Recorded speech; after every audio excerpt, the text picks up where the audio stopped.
The past 18 months, I doubt that anyone would argue with the fact that the devastation caused by the Israeli genocide against the people of Gaza has been something of, quite remarkable. The fact that it's played in front of the world's eyes. And we have watched as thousands upon thousands of innocent civilians, amongst them children, women, ill, disabled, have all fallen to the brutal attacks by the Israelis. It's something that, I sometimes tell my friends that reading in some history books about massacres and genocides that's happened in the past, you imagine, how was this allowed to happen? How did the sane people, reasonable people, ethical people, how did they allow this to happen in their midst? But now we've seen this unfold before our very eyes, and the world has, to a very large degree, I would say, especially the official governments and states, they've remained more or less silent. I mean, the movement that we've seen has been movements on the streets, on some streets, not all streets. But apart from that, in terms of what's happened, the world order, as we often call it, has been totally toothless when it comes to Palestine. In my visits, or my frequent visits to Malaysia, I've always sensed this, quite strong attachment to Palestine and to the Palestinians and to the Palestinian cause. How would Malaysians see not only the event itself, not only the genocide itself, how would they perceive how the world has reacted to the genocide?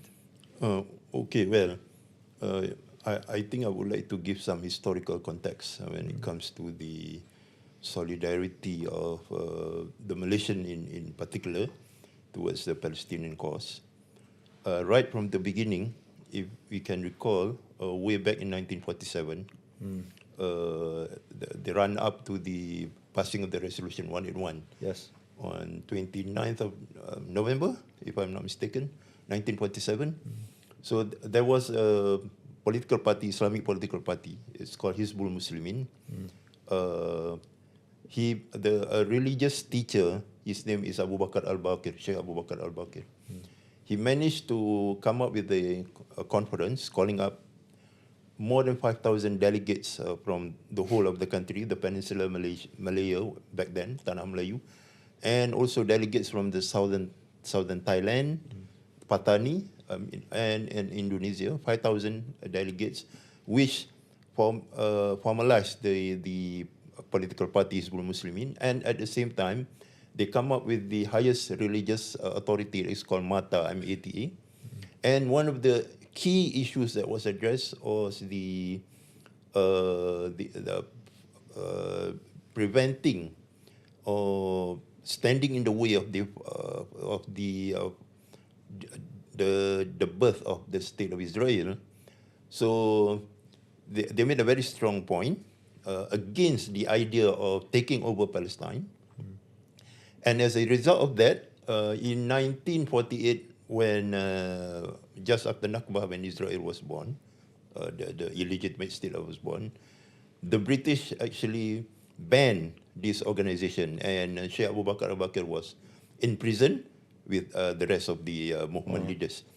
So right from the beginning, this movement and this was regarded as, let's say, in today's terms, an NGO movement. Is that correct? It's a political party. It's a political party. But this was away from the official government. It's from Malaysia was not independent yet. So it was under the British mandate? Yes, it's 10 years before independence. Right, okay. And then they used the excuse of emergency against the uprising, the communist uprising, insurgency, to ban the organization. And it was treated just like the communist insurgent. About 1,000 scholars were actually imprisoned at that time. So to sum it up, the solidarity for the Palestinian cause started at the very beginning. Before even the creation of Israel. Even before the Nakba. Yes. Because we have sensed it, and we were very we were sensitive about this, and the people will express very strong solidarity with the Palestinian cause. And there are many initiatives, and one of them that I would like to share and put it in documentation is in 1969. In 1969, 2 years after the 1967 war, our Prime Minister Tunku Abdul Rahman Putra Al-Haj, he came up with a summit in Kuala Lumpur, attended by about 22 or 23 Muslim countries in the world back then. And then they actually come up with a resolution in the conference to bring up the issue of the Palestinian cause and struggle. And all these countries have agreed to not to recognize Israel, and also will never stop until Jerusalem, Baitul Maqdis, is adopted and recognized as the capital, the capital of Palestine. And then you know what happened? There was an arson at Masjid Al-Aqsa. Yes. And but if I may, I mean, it's quite remarkable that that happened in 1947. It happened by a country that itself was colonized in support of the colonization and the occupation that was to come of the Palestinian people. But what comes to mind was the motivation for this, whether it be in 1947 or whether it be in 1969, was it purely religious or was it something else? Just you know, as an inquiry, what do you think the driver was for these initiatives? Maybe you want to continue finishing your statement. Well, it's I think it's an intrinsic quality of the Malays. Okay. Because we were colonized by the British. So since the it's 19th an experience century. that you felt yourself. And it was, to us, even in the 19th century, when the British came, it was against the notion of Islam as a state. So they want to put it down. Okay. And of course, I mean, Palestine was taken over by the British mandate in the 1920s, early 1920s. And that actually fueled up the sentiment of the Malays, which were traditionally very attached to Islam. And of course, Baitul Maqdis as A symbol, an icon. Yeah, the Holy Land. Of course. Apart from Mecca and Medina. Of course. Because in those days, when people went to Hajj, even from this part of the world, they visited these three mosques. Yeah. Masjid al-Haram, Masjid al-Nabawi, and Masjid al-Aqsa.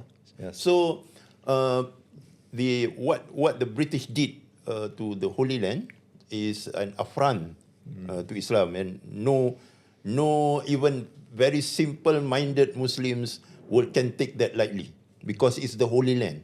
So it's a responsibility for the Muslims to liberate them and free them from the yoke of the British imperialism. So back to the 1969. Actually, Tunku Abdul Rahman, together with the King of Morocco, King Hassan I, and also the Saudi King, Malik Faisal. The three of them came up with the idea of forming an organization, which later on became the OIC. The OIC, yes. It was the outcome of the summit in Rabat from the 22nd to the 25th of October, 1969. And Tunku Abdul Rahman, our Prime Minister, went straight to the United Nations and stressed the fact that the Palestinian issue must be kept alive. So if we check the historical facts, the Palestinian issue was dropped by the UN in 1952. They say it's a done deal. Palestine is no more. But Alhamdulillah, these three leaders, led by Tunku Abdul Rahman, who was elected as the first Secretary General.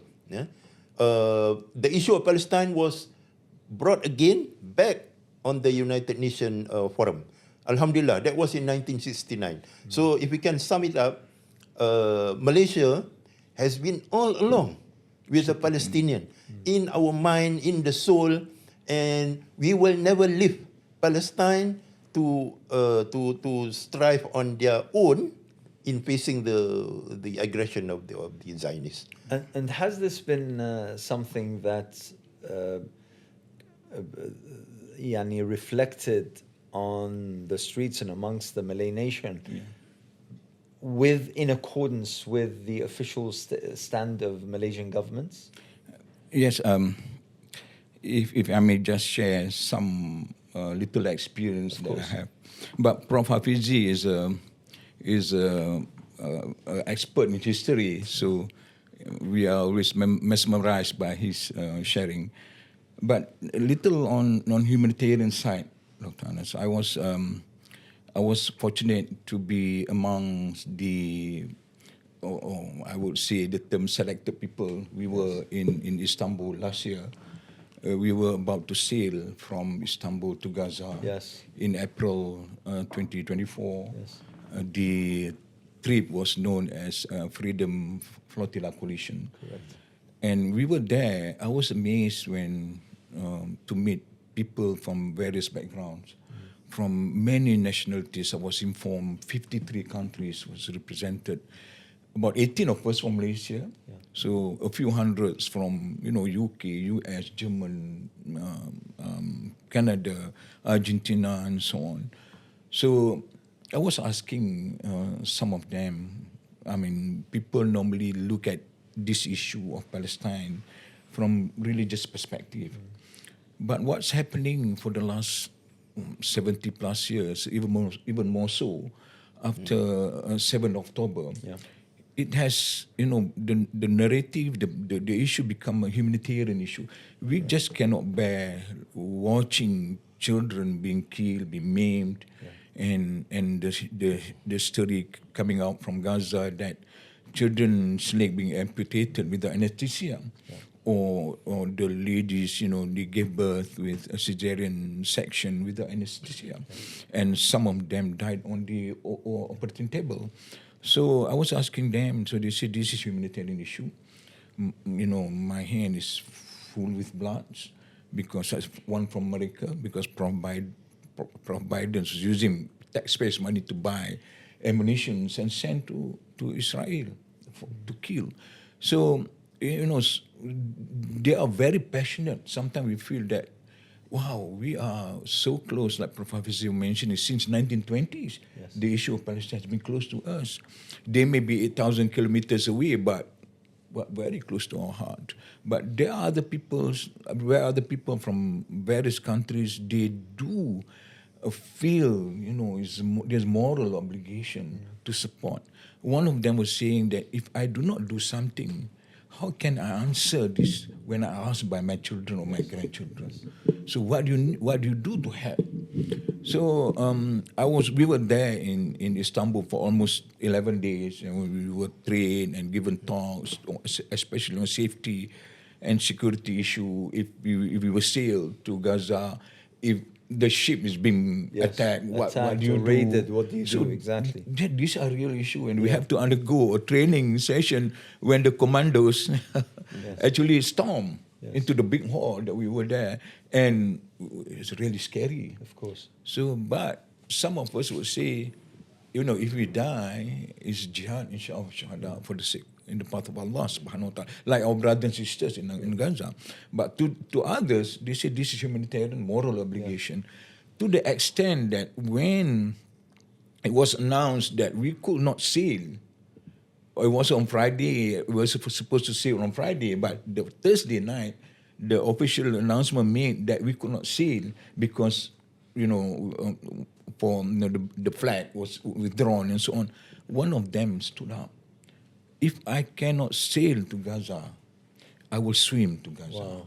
Wow. They are not Muslim. Yes. This is humanitarian issue. It's come in such a way that this issue is being embraced by all over the world. And I could actually collaborate that by what we've seen on the streets of London, of Correct. capitals around the world, in Washington and New York and Los Angeles, as well as across Europe, Paris, Berlin, for the past 18 months, not once, not twice, dozens of times, where hundreds of thousands of people, ordinary people, congregate for no other reason but to stand for what you talk about, for humanity, for the soul. And it often strikes me how, of course, we're all impacted. We're all deeply affected. One of my friends tells me that his life with his family at home will never be the same. The discussions they have around the dinner table, the kind of conversations they have with their children every single day, it all rotates around what they've seen, what they've heard, the news, the developments, the news about an imminent ceasefire maybe, or agreement, or the like. The fact that in the many demonstrations that I've witnessed myself, when I see, ordinary people, men, women, young people, old people, and they are weeping. Yeah. They are crying. They're shedding tears. Yeah. Their hearts are breaking up because of what's happening in Palestine. And you get the sense, back 20, 25 years ago, I remember when the fashionable slogan that was raised by many governments around the world was, we want to bring the people of the world together. We want world peace. And I often say, if they were true about world peace, about people coming together regardless of their backgrounds, faith, ideology, or whatever, this is it. Yeah. This is it. People coming in order to support a nation far, far away, whom they know no one personally, they've never been to, they've never, eaten in anyone's houses, yet they're willing to sacrifice time and time again to come out, whatever the weather, and in order to display their emotions for these people is something which is absolutely incredible. But I agree with you, and when you mention about the the commitment of those in London, New York, they came out in droves, 500,000, 300,000 people. True. This is not happening yet in Malaysia.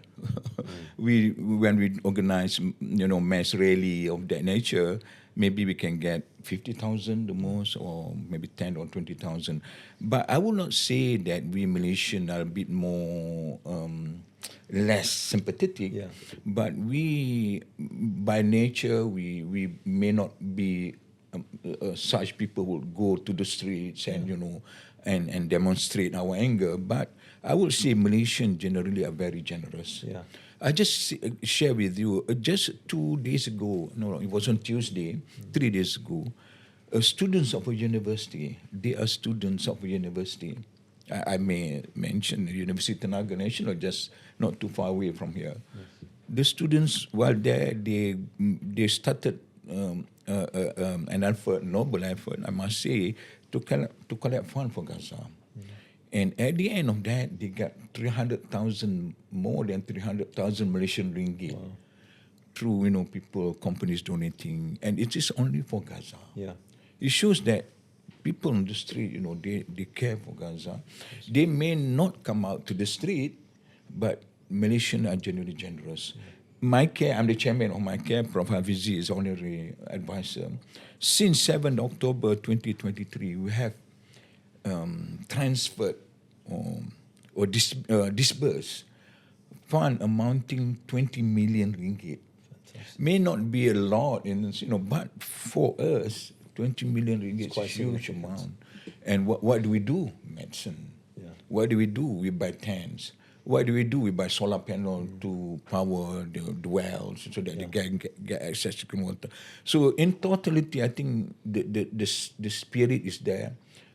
We are so touched by the sufferings of, but the issue now is how do we scale up this issue into a political solution? As you were mentioning earlier on the ground, people are very sympathetic. We go out to the street, we give 1 ringgit, 10 ringgit, $10, $100 to help ease the suffering. But the issue is how do we scale up into something that have a meaningful impact? so that all the nations of the world can say stop. Well, I would imagine that we can send all the nations, the world, peace living world will send protective force into Gaza. Yeah. What's stopping us from doing that? But you must have the political will. So the issue on the ground, grassroots, all over the world, in Malaysia including, but issue how do we scale up into an action that can be very meaningful, stop the genocide and implement ceasefire so that effective reconstruction and peace can be on the ground there. How do you think? I mean, Malaysia is a very significant player, especially in the region. In this particular region, Malaysia is a major player on a geopolitical level. Whether it be economically, whether it be socially, whether. The question is, how can Malaysia play a bigger and more effective role within Malaysia itself as well as within the region? Now, of course, we're going to come and talk about the Muslim world, generally speaking, and then we're going to touch, unfortunately, we have to touch upon the status of the Arab world. Yeah. And, when you say maybe not a lot of people, 20,000, 30,000, 50,000, unfortunately, I don't know how I could report to you that in many Arab capitals, only a stone throw away from Gaza, not a single person managed to walk out and raise the Palestinian flag. But we'll come to that. Yeah. But what could Malaysia do regionally, as well as, within the wider context, in order to further this issue, particularly that, it seems to me, and from what you're telling me, it seems to me that this is a non-negotiable issue. This is not something that Malaysia is playing politics with. It's not something that the Malaysian government or the Malaysian people will allow to be compromised on. So what can Malaysia do to further have an impact on the global conversation that is Palestine generally, but the genocide here in Gaza specifically? Well, I think we are against the setup of the world order, and it now. How so? What do you mean by this? If we look at the system, yes, how it is structured, has been structured all this while. For instance, we have the United Nations, but at the same time we have the United Nations Security Council, whereby we have 5 permanent members, and they all have vested with veto powers. Yeah. And then we have the ICJ, yes, which has come to the fore more in a more powerful voice. But again, although I think it's chapter 14 of the UN Charter, whereby the United Nations General Assembly and United Nations Security Council has invested in ICJ to undertake any legal issues concerning member states. Yeah? But there is still a stumbling block. Whenever the ICJ has come up with the advisory opinion on any issues, legal issues, the United Nations Security Council will come in. We can quote 2 issues here. One, the Nicaragua when the US launched a secret war on Nicaragua, and Nicaragua came up to the ICJ with this complaint, and there were 15 judges, and they all agree that the US is to be blamed on this particular issue. See what happened? The US used the veto power to prevent the advisory council from taking any action. Secondly, the Ukraine war, which involved the Russian, which is also one of the judges. 2 out of the 15 judges actually turned down the application, and Russia actually used her veto power to prevent ICJ from carrying out its decision. So we see here that's why I said with the world order, it was set up in a way that will always give advantage to Israel and also, of course, America. And this need to change. But even with the present setup, with the louder voice spoken by the civil society, for instance, just 3 days ago, our minister in the Prime Minister's office, YB Datuk Sri Azalina, and she was the minister in charge of legal reform and institutional reform. And she went up to ICJ, backed by at least 40 countries. And there was 3 complaints or issues to be addressed by ICJ. One, that Israel has not been doing its responsibility as an occupying force. Because according to the UN Charter, if you occupy any part of the world, you are responsible for the food security, for education, for all the needs of any sovereign country. It has to be provided by the occupying force. So Israel has failed on that count. And then secondly, that what Israel is doing now, the genocide and also starving the population, preventing food and humanitarian assistance from going through.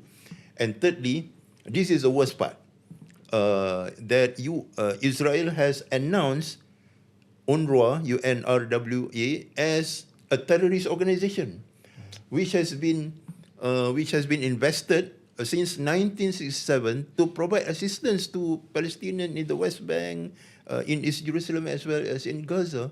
And Israel has the audacity to label it as a terrorist organization. Absolutely.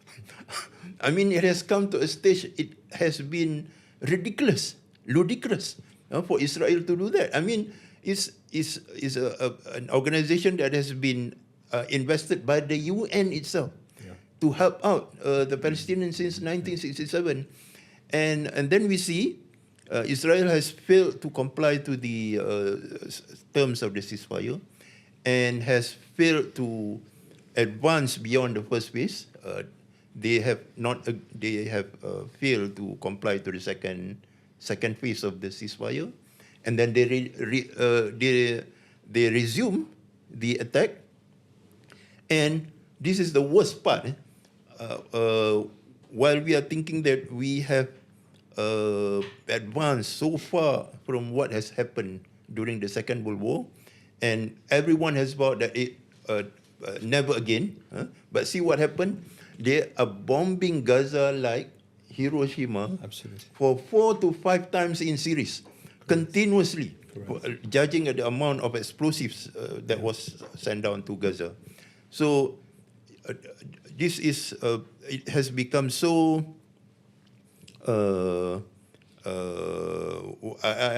I'm lost of word to describe this. When they attack the installation or the premises of UNRWA, 311 premises and also institution of UNRWA, citing the United Nations actually cited 700 incidents, killing more than 400 people within the premise and injuring more than 2,000. So how can we allow such this is an act, an uncivilized act. But I mean, I think that you have touched on what is central now to the kind of discussion that people are having around the world. And by the way, I've traveled the world, and every time I am amazed by the level of discussion, especially amongst young people, especially amongst students and academics. The kind of discussion in this very topic, that the world is behaving in a way that cannot be accepted. It's untenable. It's unsustainable even. It's not, now we're seeing this happen in the case of Gaza and the Palestinians, but it means that, with this being allowed, that it could happen anywhere and to any, people. Exactly. And that's something that we cannot stand by and watch. So once again, how do we move on? I mean, because now we're talking about something that is probably most people would say, well, how can I change this? You know, we're talking about the world order. We're talking about the shape of politics, about diplomacy, about international law. We're talking about all of this. I mean, even when, for instance, the ICJ, with its acceptance of the case of South Africa and stating that the case for genocide is plausible, which is historic in its own right, still, no one can do anything about the Israelis carrying on, in fact, increasing the tempo of the crimes that they are committing against Gaza. So if an international court, the standing of ICJ, cannot do much, what can other people do? So what would your message be to people, and especially the young, who are, you know, feeling desperate about what's happening? I think the struggle will continue. I will always say, you know, the journey may be very challenging, but the destination is so very beautiful. The destination will come one day. So we have seen over the last many years non-state actors playing their role. But now I think the state got to play, you know, a very important role in solving this problem. Prof. Hafidzi, you mentioning about loud voices. Many people were saying, Malaysia is a small country, you cannot do anything. I will say there are so many big countries, they are silent. And silence is complicity to this issue. So we have seen Malaysia, though small country, but our voice is very loud. Alhamdulillah, our Honorable Prime Minister is doing the best. He spoke at APEC. And we are currently the chairman, holding chairmanship of ASEAN for this year. I hope that, you know, 1 year is too short to be a chairman. Maybe you got to revamp and revise 2 to 3 years. But, you know, this is a platform that our leadership is utilizing, leveraging to bring up this issue of Gaza at international level. He spoke at OIC conference. What is important that we cannot stop. We can't stop. There's with the slogan that we say, never stop talking about Gaza. Never stop sharing about Gaza. Never stop thinking about Gaza. If all of us were to speak in our own way, in our own capacity, at the local level, non-state actors, and also state actors at international level, something will happen. And I believe the collapse of Israel can come from within. I was saying earlier on, you know, we should send protective forces, but it's not happening. But the demise or the collapse can come from within. We are now seeing a lot of, you know, the political oppositions, and some of them were saying, when Shin Bet was saying, when Netanyahu wanted to dismiss him, but Supreme Court protect him, and was saying, and Netanyahu is not actually fighting for the cause of Israel.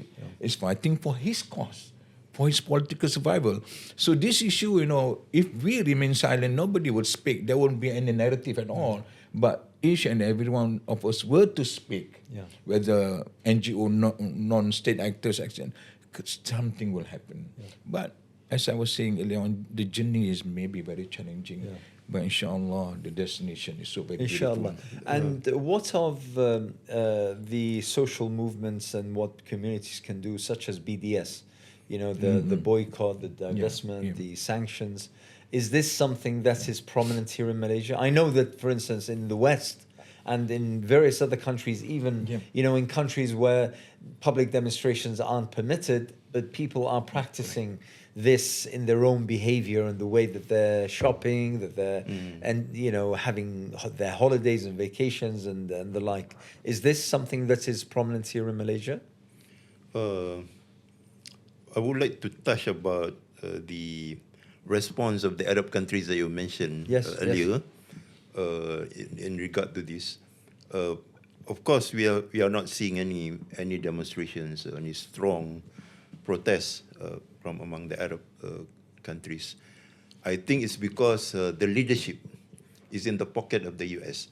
But when it comes to the civil society, when it comes to the people in general, they are as strong as us, or even stronger, in wanting to see the liberation of Palestine, only that they have been suppressed, and their voice has been kept. They have been kept silent on this issue. So we should not, in my opinion, I think we should not underestimate the potential of the Muslim, the Arab countries around Israel, around Palestine. It's just a matter of time before it will surface and also explode to the point that there is no stopping them. Like what happened in Syria, we can expect changes. Yeah. It may take some time, but the U.S., which has been controlling the world, now is waning, as we can see it. Is imploding. What Trump is doing is perhaps one of the mechanism whereby Israel is going down. It's even testified by Ilan Papi. Yeah, he said that this is the last phase of Zionism, and maybe in our lifetime we are seeing the death of the ideology, even though it may take years before you see it died out. So when it comes to the protest of the people, you may not see it at the surface, but it's growing. There. It's growing. And one of the mechanism of silence protest is BDS, boycott, divestment, sanction. And I think it's picking up. It's picking up. The people is actually supporting BDS, more or less. Although there has been some inconsistencies, but in general we can see that BDS is gathering strength, and they have scored many victories. For instance, when the call for the boycott of Puma, if I'm not mistaken, Puma, that was successful. So the end of 2024, when the contract between Puma and Israel Sports Organization ended, so it's not extended. The contract was not extended, and we are seeing many more calls on the boycott of products and services, which may not be easy to comprehend. For instance, Boeing, to boycott Boeing aircraft, we may not have many choices. But now we are seeing the downfall of Boeing as a result of Trump trying to increase the tariff with China and so on. So we just have to need the patience at all levels. And Alhamdulillah, now we have a leadership that actually has taking the suit from the previous Prime Minister, our Prime Minister Datuk Seri Anwar Ibrahim, and now we have to focus on the youth, on the younger generation, because they are facing their own challenges also.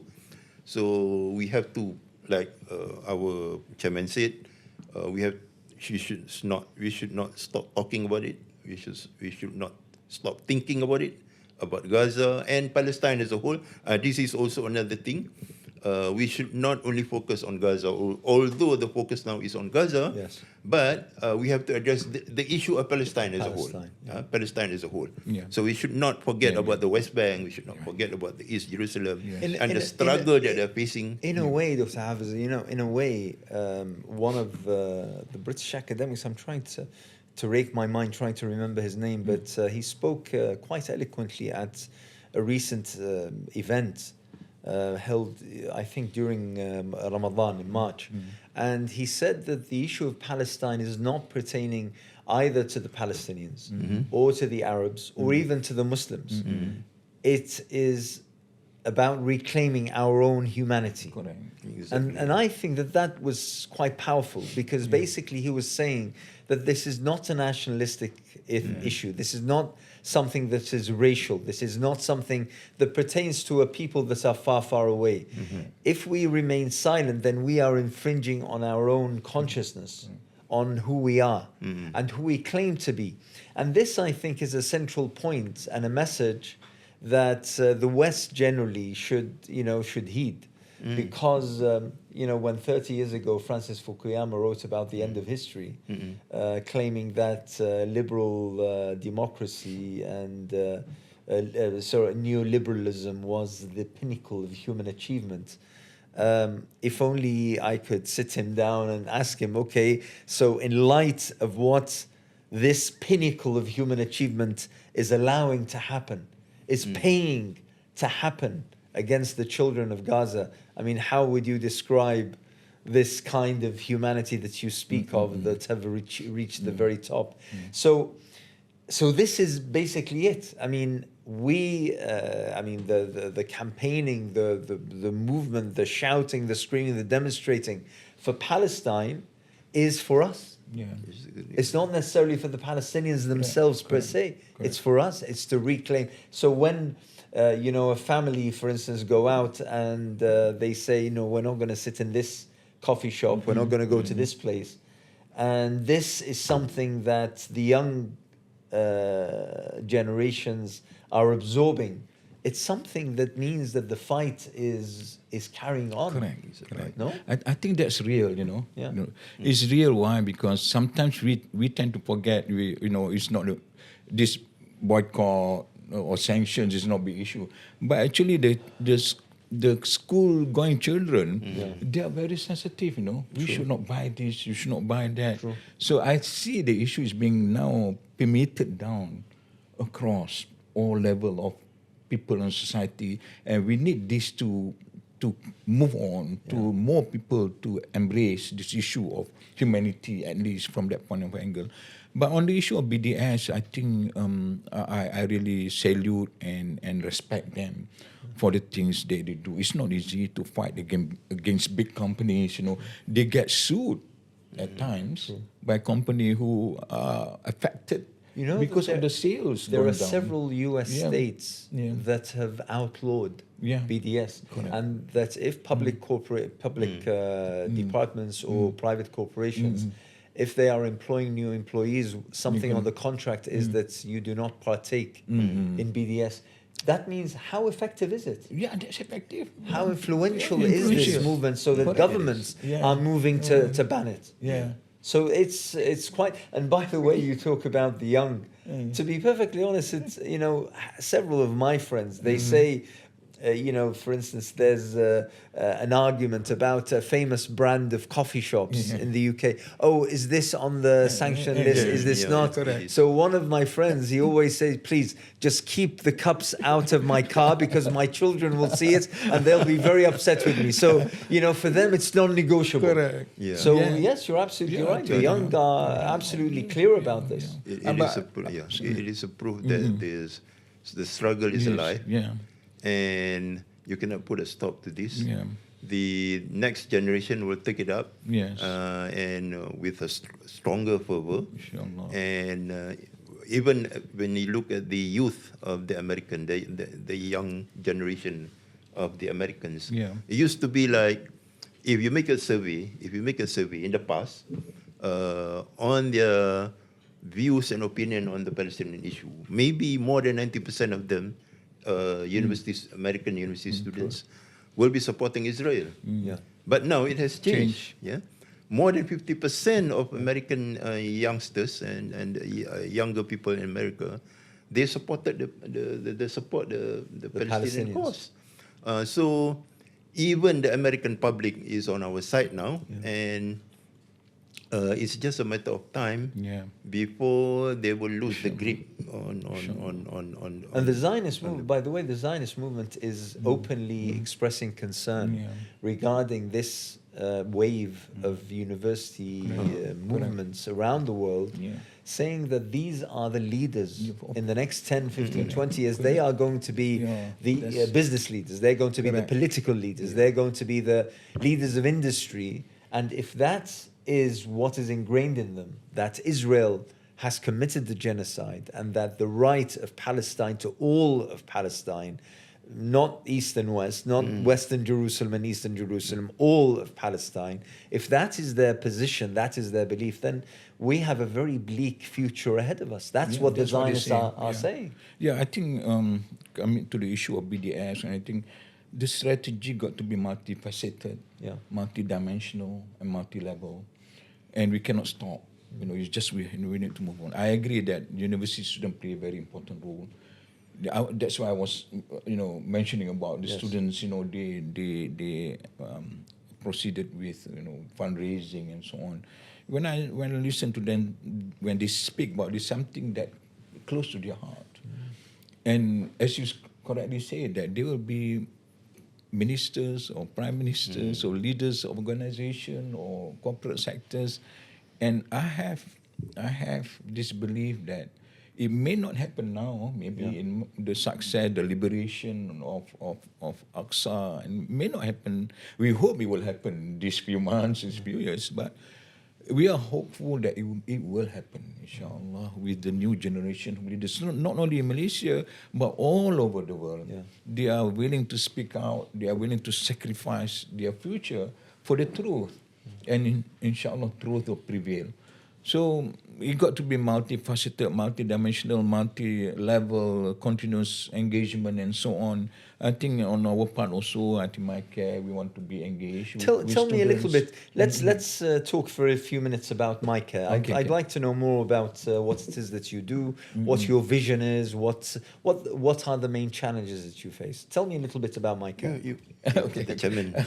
He was, Prof. Hafidzi was the previous chairman of MyCare, but I took over from him, but may not be the best person to replace him. But MyCare was established in 2010. The name then was Aqsa Sharif because the focus was helping Palestine. Yes. But in 2014, because of the world, of the war, many parts of the world, so then we rebrand Aqsa Sharif to MyCare, Humanitarian Care Malaysia, helping not only Palestine, but Palestine our biggest recipient, yes, until today. Yes. But we do help those in Yemen, in Iraq, in Syria, in Sudan, in 25 countries around the world. And I think... And your focus is medical care? No, all humanitarian. Sorts. Okay. Yeah, so we see embrace humanity and making Very a good, difference. very good. So that's what we want to do. Those affected by natural disasters in Turkey, I went with our team, Haji Kamal Zaman CEO, and the team to help those in Turkey, southern part, Yes. Gaziantep and many parts of Turkey being affected. When you see the whole city being, demolished or because of Reduced the to rubble. reduced to rubble, you say, wow, it's so devastating. So they need to be helped. We need to help them. So we have those affected by famine and starvation in many parts of the world. We have those affected by war and persecution, like in Rohingya in Gaza. So this is humanity. This is humanitarian. We will always say, we need to move our focus from talking about human. Yes. And now talking about humanity or humanitarian. When you talk about human, I talk about me. Or what do I get for things that I do? But we talk humanity, humanitarian. There are so many people suffering. Correct. That need our help. Simple example I give normally when I share. I went to Egypt with my care team. So we bought tent 4 meter by 4 meter with blankets and pillows. It cost about 1,000 ringgit. Malaysia, USD 250, USD 1,000 ringgit Malaysia. We bought 500 of them and sent into Gaza. It went through, and there is MyCare village, And so I was say, if each of one Malaysian donate 1 ringgit, we have 35 million population, 35 million ringgit. We can buy 35,000 tents, 4 meter by 4 meter, sand with pillows sent to Gaza. Otherwise, they will be sleeping on the rubble, on the collapsed building. But they need to have a decent, not unlike us, we have air condition, but something decent for the kids to sleep at night with 1 ringgit. So humanitarian is colorblind, You do have those in Malaysia, all over the world. So this is what MyCare is doing. It is never enough. but we have to do something course. to ease the sufferings of people affected by How easy or difficult was it to get your supplies or your aid into Gaza? Was that We have an office in Gaza. Okay. My care office in Gaza. The general manager, Dr. Ziad Shahada, he's always posting, the videos on Facebook. Alhamdulillah, we got live message, on real terms. So That was before the That was closure before. of the Rafah crossing. Right. yeah, that was previously we sent through him, and we have NGO partners in different parts of Gaza and Palestine, so where we can help. But the process is quite stringent, I must say, because we are all audited. So all the proposals must be in place. But after the war, then we work with the suppliers, the suppliers in Gaza, so on credit terms because they know us. Very good. So those are the various ways that we have. So I mean, what you're saying is a repetition of what most Correct. humanitarian organizations what they have to find ways. Yeah, we have to. And this adds to the challenge. So it's not just fundraising or finding the right kind of aid, but it's also trying to get around the obstacles and the impediments. And also when I was there, because we bought, ambulance, 2 ambulances we bought, 10, and so upload it into the lorries and make sure that it really went through. Yes. But now it's closed. Unfortunate, because nothing can go in. Can I say one key factor on the regional leadership? I think we are in a excellent position now with the premiership of Datuk Seri Anwar, because he has been elected as the president of ASEAN. Chairman of ASEAN. The chairman of ASEAN. And ASEAN consisted of about 10 countries in the region. And as you can see, it's not a compact region in as far as solidarity with Palestine, because we have a few countries, neighboring countries, which I don't have to mention here, that has been inclined with Israel. But under the leadership of our Prime Minister, I think he managed to lead the whole region to support the Palestinian cause. And this is going to be a very key factor in bringing forward the Palestinian struggle, inshallah. So those are the winning factor, is, if I can say that, in the very near future, to address the Palestinian issue and stop the genocide issue eventually, inshallah.